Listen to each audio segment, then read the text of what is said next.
Bonjour tout le monde, j'espère que vous allez tous très très bien. Voici le petit tirage du nouvel oracle du petit Normand avec mon gros Cécilia qui m'attaque.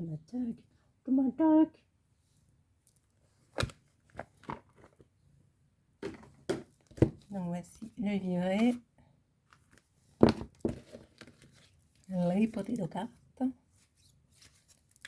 Donc c'est un tirage que je fais pour vous. Il vous faut vous poser une question, choisir l'une des 3 cartes et j'espère que ça répondra à votre question.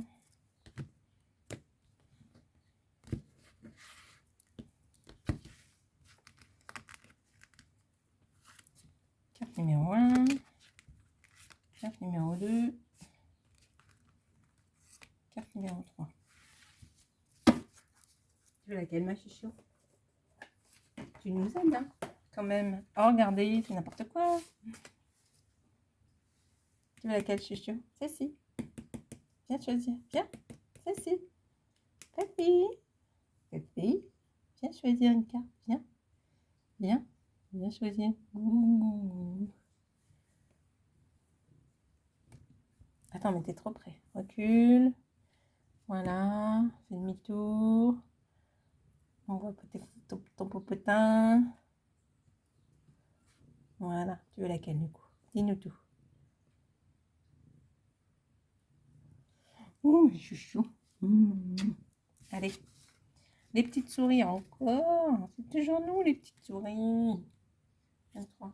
Il est où le livre? Là.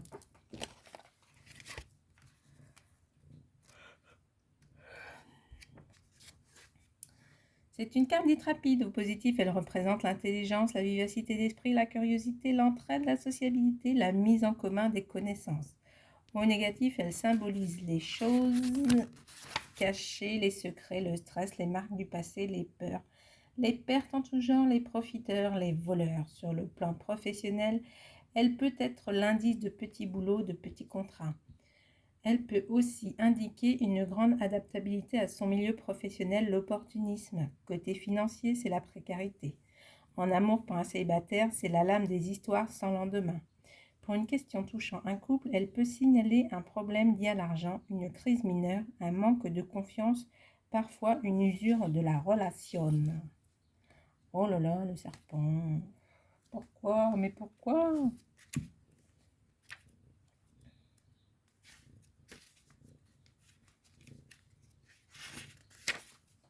Il est où le serpent? Tu manges le serpent, monsieur? Oui. C'est une carte qui est souvent crainte. Beaucoup la voient comme négative. En fait, il s'agit d'une carte neutre qui prend la couleur des cartes qui l'entourent. Bien souvent, elle représente la sexualité, la sensualité, la séduction. Dans un tirage complexe, elle peut être le signe de dualité ou d'ambiguïté. En mauvaise compagnie, c'est un symbole de crainte, de peur, de fourberie, d'hypocrisie et de tromperie. Avec des cartes de mouvement ou de transformation, elle est l'annonciatrice d'un changement profond et d'une mutation. Sur le plan sentimental, elle peut représenter une relation fondée uniquement sur le charnel et donc le sexe. Elle peut aussi mettre en garde contre l'infidélité. Parfois, elle indique que le consultant préfère partir ou rester seul plutôt que de vivre les contraintes que le couple peut induire. Sur le plan professionnel, soit elle représente une personne qui est prête à tout pour réussir, soit elle signale un environnement malsain. Et la carte numéro 3. Il est coincé. Hop là. C'est quoi? Un homme. C'est l'homme.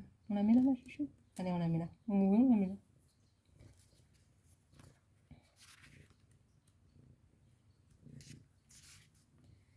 Cette carte est souvent la représentation imagée du consultant dans un tirage lorsqu'il s'agit d'un homme. La réduire à cette utilisation est toutefois dommage. S'il est vrai que... Oh, elle est descendue. S'il est vrai que dans certains tirages, elle peut prendre les traits du consultant, du mari, du père, d'un collaborateur ou d'un supérieur, la carte de l'homme peut aussi être interprétée à la façon de l'empereur dans le tarot de Marseille. Ainsi, un travail au travail.